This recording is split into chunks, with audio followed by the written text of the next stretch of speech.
The world is changing a lot, and we need to dive much deep into politics and then the political science aspect of our daily lives. And the problems that we're facing today in our recent times is ever changing. It needs concrete solutions and then things that we can actually do to improve upon our lives and then improve upon humanity. So on our show today, we're going to have Dr. Benjamin from Tallinn University. He's a lecturer at the Tallinn University School of Political Science and International Relations. Ben defended his doctoral dissertation on wicked problems, and he is the co-author of the book A Rational Approach to Governing Wicked Problems, From Governance Failure to Failure Governance. Welcome to this platform, Doctor. Thank you very much, William. What we are trying to do with this idea of wicked problems is that there are certain policy problems or problems our societies have to deal with that Okay. are very different than many of our everyday problems. They are much more complex. They work on a global scale. They have many, many, many stakeholders involved. And very importantly, we actually don't know how to solve these problems. All right. We can only kind of work on them. We try to manage them, try to govern them, make them better in a way, make the situation better, but they kind of never go away. That's the biggest problem with these wicked problems. So, And if I understand it very correctly, yeah. wicked problems are quite different from the day-to-day problems that we have in our system. And how Yes. different is this kind of concept? Is it new, or are you just trying to expand the problems that we have in our communities? Um, but the concept itself is not so new anymore. It actually came up in the 1960s in city planning. So Okay. city planners have understood right away that any intervention into how to kind of plan a city, set up a city, is a wicked problem because it would Okay. create many, many other problems. I put this highway exit here. What does this do to the traffic of cars somewhere else? What does this do to the small businesses that don't get traffic anymore? What's to the pedestrians? What's access to schools? So any decision you take in the city planning actually is a wicked problem. We know since the 60s. But we are trying to suggest or take this idea now into policy making and maybe also into global policy making. That as soon as I engage with one of these problems, I create a cascade of new problems. Maybe let me start by the prime example. I think is the pandemic, the coronavirus crisis that we just lived through. And this is to me, this is such a good example, and people will be able to follow more what I'm saying. So it starts as a global health problem.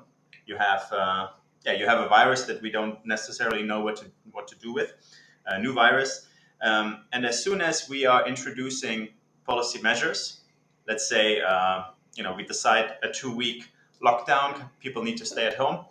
Now it cascades into many, many new problems. So we have now an economic problem. People can't go to work anymore, or only a certain amount of people go to work.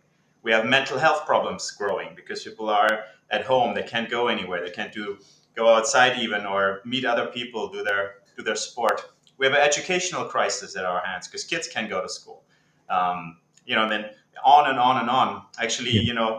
later on when the vaccine came around, we had a geopolitical kind of problem growing, with vaccine patents and kind of the global north keeping the Yeah. patents for themselves. And so problem after problem after problem, and all kind of, as soon as I interfere with the problem, it creates a new one. So the pandemic is really this prime example, I think, for a global wicked problem. So my question was, when we look at already existing problems such as poverty, migration, food and security, homelessness, can we actually fit this into these kind of wicked problems you are proposing? Or are they also a different set of problems that we already have solutions to? I mean, I have classified some of these issues as wicked problems. Like migration, for example, to me is without a question one of these problems because it has this global reach. You have many, many, many stakeholders involved. The sending countries, transition countries, the countries that receive the migrants themselves, all sorts of NGOs, governments. This is one of these multi-stakeholder problems. That also, if I make a decision here, the European Union closes its borders, this will have this cascading effect on this problem. especially the migrants have to of course experience this, but it has something about the transit countries, the sending countries, and so on. So I think this is one good example. Um, there is, of course, a little criticism to our concept Yes. because, in a way, I can turn everything into a wicked problem if I just look hard enough. Like see more connections and more stakeholders and more, uncertainty and things like this. Yes. So we've been trying to put forth that there, it's a special kind of problem because of all this kind of global reach. You mentioned poverty or food security. I think that this, um, let's say, problem of global inequality also Okay. fits very well into this, Yes. which I think is expressed in poverty and lack of access to food and water, education, all of this. Um, where again, you have many, many, many stakeholders. You have different states, but you also have different companies, investment schemes, investors involved. Like there's like a huge red tail of stakeholders. And depending on who you're asking, what is the problem? Actually, they will say, well, the problem is there's not enough money. The Okay. problem is, that local people don't have access to the money. If you ask somebody else, they will say the problem is actually the agricultural production of food. So like it depends on who you're asking. You will get a very different answer actually to what the problem is. So global inequality, another kind of prime example for a wicked problem, I think. All right. So currently you are at Tallinn University, and I think the basic and the most simple problem that you might actually discuss on this topic is maybe migration. Because when you listen to the political news recently in Europe, Russia and Finland, Russia, Estonia trying to open the borders and push migrants to these kind of smaller nations. Do you think this migration issue is now a wicked problem, or it's a very simple solution to, or as an international relations expert and then a lecturer in this kind of field and somebody who is doing much research into this kind of wicked problems issue, do you think the world as a whole has a solution to this kind of migration issues with Russia and then Europe? Hmm. Yes, well, this is $100 million question, of course. Well, as I was saying, so the problem with these wicked problems is that you can't solve them. So Okay. there is no actual solution to it. But if you talk about Russia and Russia abusing kind of the border, in kind of a hybrid warfare Yes, as a tool. situation, right, to put Yeah. pressure on European governments. Um, this is only a problem because the European Union has the idea of being a humanitarian actor that cares about the lives Hmm. of refugees, or that Finland and Estonia as well, they see themselves as, beacons of liberalism that value human rights and things like this. This is kind of the friction that the Russian side is playing with because they know they have to react in some sort of way. And all of this plays into the larger migration discussion of how many migrants should Europe take in. Um, should there be a certain quota system that migrants are actually distributed and not just the bordering countries shouldering all the responsibility of taking care of them. At the same time, you have this problem is highly connected to the countries of origin. So these Hmm. are these are oftentimes, well, I mean, there's many different types of countries where refugees originate from, but there are war zones. Maybe they have other. We also should talk about the climate crisis going Hmm. forward. They have other constraints because of this, that you can't live a good life there anymore. So these things are also connected to Yeah. Europe's migration problem, because people only want to leave because they have to, and Yeah. kind of Russia abusing this, instrumentalizing, I think is the right way of putting it. Yeah, no, I mean, solution. I know many migration scholars they have been stressing that we need to go to the sending countries, make sure that things don't happen there. So for many European nations, for example, it's to me pretty clear that you need to stop supporting war efforts. This is one of the big reasons why there are migrants. So, like, stop sending weapons to actors that can use them and create refugees. Um, Another thing is, like, maybe also European societies need to be more open to migrants. We have a huge demographic problem. Everybody's talking about it. Lack of workforce for the foreseeable future. Okay. There's not going to be more kids born. Not to the degree that's needed. So migration is actually the answer to many of the demographic problems that Europe Okay. faces. All right. Yeah, I think the points that you're trying to make makes brings maybe solutions to most of the challenges that we have with this migration, the Russian and then the European concepts and other things. But let me just take you back to your book. The book has a very simple title: A Relational Approach to Governing Wicked Problems, from Governance Failure to Failure Governance. What does this actually mean yeah. to the ordinary person on the street?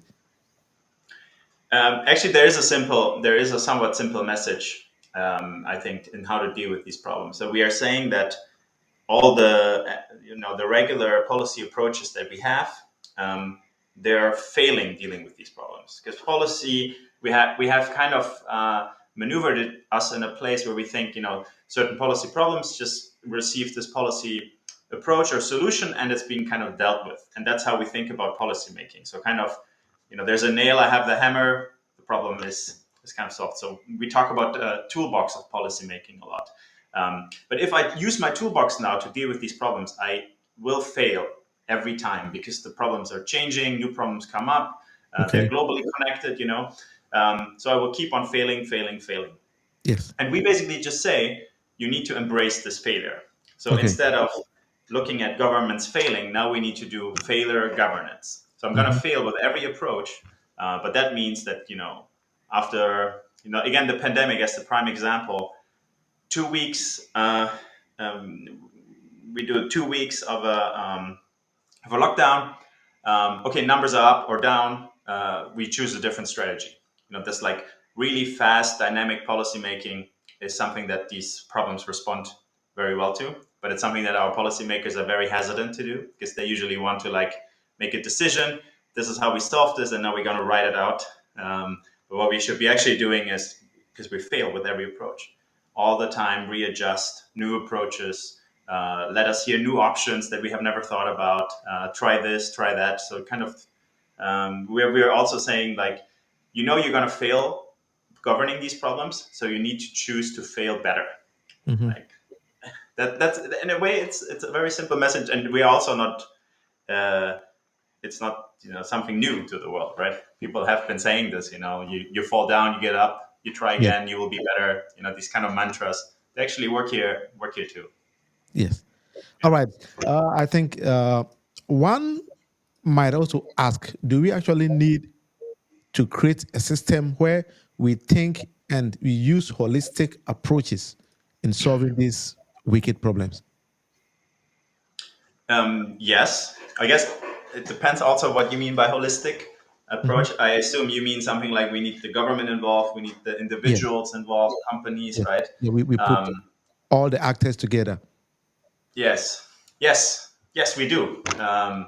And again, in our book, we point towards the COVID-19 crisis all the time, and the countries that were very successful, like Taiwan, for example. Um, this was a holistic approach. So the government took responsibility, the individuals took responsibility, and also businesses, like the private sector. All of them were playing their part. And something we see actually in many other places is it's a lot of finger pointing.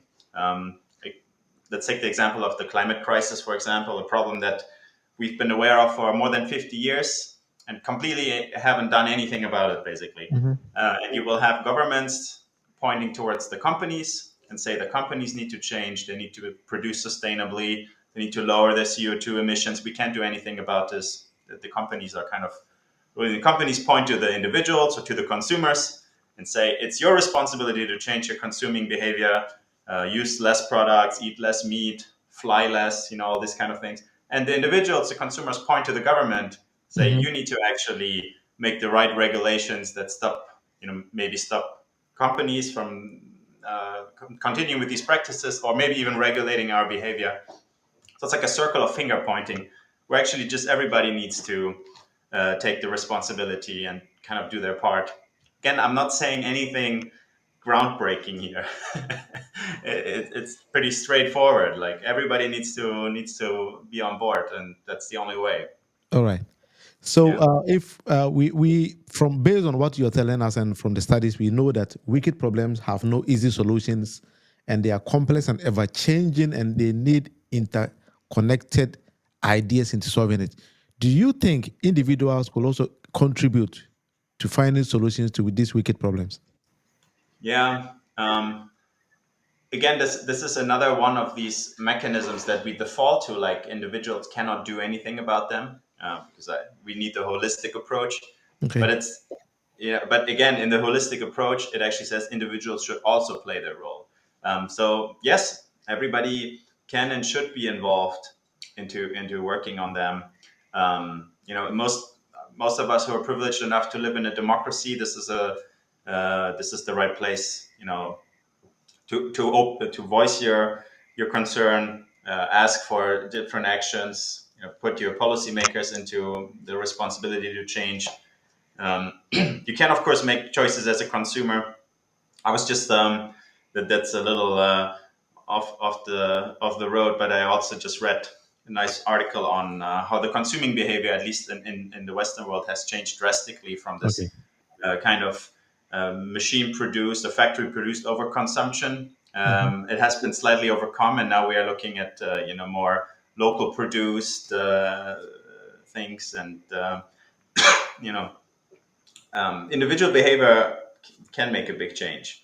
Okay. But again, it cannot alleviate the governments from their responsibility, or the states, or the companies. It's just one part of the well, solution. I don't like the word, right? But Yes. the like approach, or approach to dealing with this problem. Yeah. All right. So, doctor, have you ever encountered any solution that has been implemented in solving these wicked problems? So the question I'm trying to ask is: is there any success stories in solving these wicked problems ever Yeah. in our life? I've been trying to think about this, and I don't Okay. know. Um, I'm still wait. I think I'm still waiting. Some of my colleagues pointed out that the world community has successfully closed the ozone layer. I Hmm. don't know if you like. It's like Yeah. 20 years ago or so. Basically, banned all the gases that produced, Hmm. or that made the hole in the atmosphere. And maybe this was a wicked problem because it had also needed this global cooperation. And actually, it was just fixed with one treaty. It's unbelievable. Um, so maybe this is our one we can point towards. As I'm saying, like I'm looking basically now, I'm looking at the climate crisis, I'm looking at the global migration or looming crisis. It's happening everywhere on the globe. Um, I'm looking at global inequality and also peace, and these things are not solved. Like or financial crisis. This is another one. Okay. Like would you say the 2008, 9, 10 financial crisis, Okay. we talk about that it's over, but then again, I feel like we can still feel the aftermath of this crisis. Like it's still here. All right. The wages haven't been increased for since then. Living costs have been rising up. So this thing is also not solved. All right. So yeah, no hope, no hopeful history there. All right. Actually, So there was this question I also put here that I think I will need your answer if you could actually help us. Can I ever stay informed and involved in addressing these wicked problems? um, how does the question is from the chat, or So how? it's like, how can I stay informed and involved and get Yeah, involved in addressing wicked problems? yeah. I mean, so again, if we look at the climate crisis, we actually see that the governments have been not very helpful in informing the public. They have been not very transparent also in, kind of That's pointing the towards truth, because policies that that they is have the basis implemented. why I'm asking you this kind of questions, because governments know these kind of problems, but they fail to address it Yeah. to the public. Yes, they do, exactly. But I mean, there are many NGOs who do actually do this work. Okay. Um, right? So, like, I assume, like, depending on which problem you're looking at, you need to find the organizations that are working on this. If we talk about the climate crisis, I know the Fridays for Future all over the world, they have been doing an amazing job actually at making everything transparent and reminding the people all the time what's going on. They will summarize policies of your countries for you. When it comes to environmental policy making and sustainable practices. Um, Actually, the UN is also really good at this. I know everybody just likes to blame the UN for all sorts of things, but the reports they are writing are top notch, and they are usually very transparent on all issues, as far as I can tell. Um, so yeah, go look at the UN, look at your local NGOs. They usually know what needs to be done.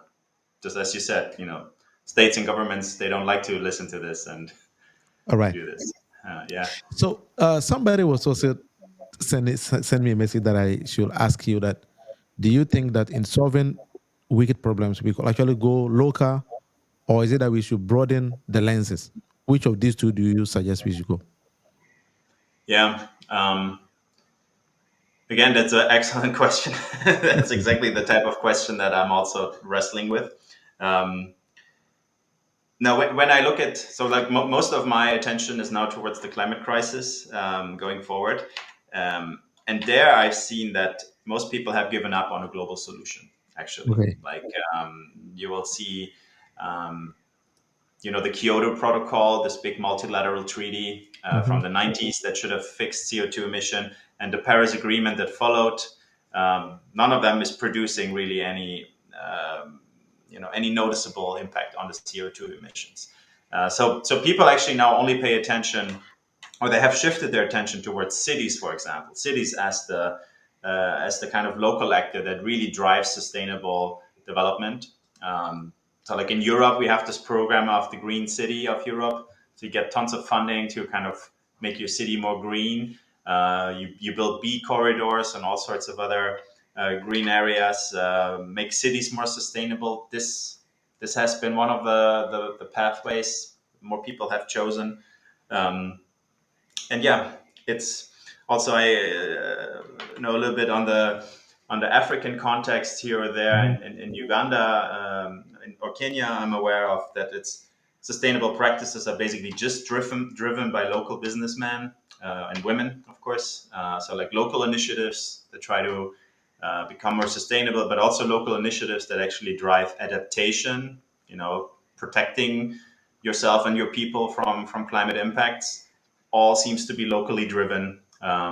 Many governments are only interested in growth of GDP, Yeah. where many of these things don't fit in very well Yeah. because they need a lot of resources and not much pays off. Yeah. So what I'm saying is we need a global effort, but unfortunately we only see local ones. Okay. Maybe also here your holistic idea. We need them both. We need the good Yeah, I treaties. think I think we need it. You know.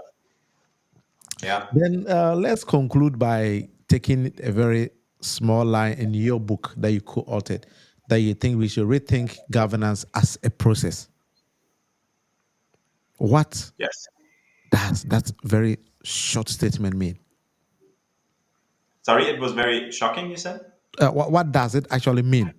Yeah, yeah. This is where the relational comes in the title of the book, right? Okay. So, because usually, again, we think of governance as something. I have the problem here. It's Hmm. like one thing that is clearly fixed, and I Hmm. have my solution toolbox here. So I just take it, apply it on it. It's fixed. Okay.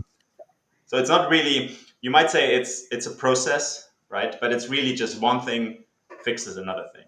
But if we consider the government making as this process now, as this relational policy making, as this failure governance, so you over and over fail, it becomes much more processual because I'm taking my idea that I have to solve this problem, and it's going to fail, and I need to take this idea and reuse it, reshape it, remodel, take a new idea. So it actually is a constant engagement with the problem, constant policy making, a constant process, I would say, that we actually need to do. So we need to get away from this, like one thing fixes another thing, but I need all these things. So like they're always in moving, always in a process to do anything to this problem, which by the way is also always changing. It's also a process, right? So the wicked problem, the global pandemic always looks different. So it's also not fixed. So there's two processes that are always working, and this is kind of the way of thinking that we are promoting in our book, and we think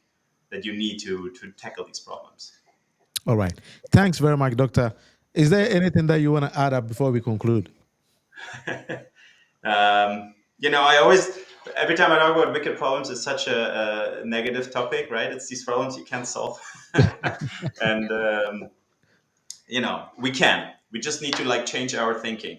Our need to get away from the toolbox and look at processes and think of our world as processual, as always changing and uncertain, and we don't know what's coming next.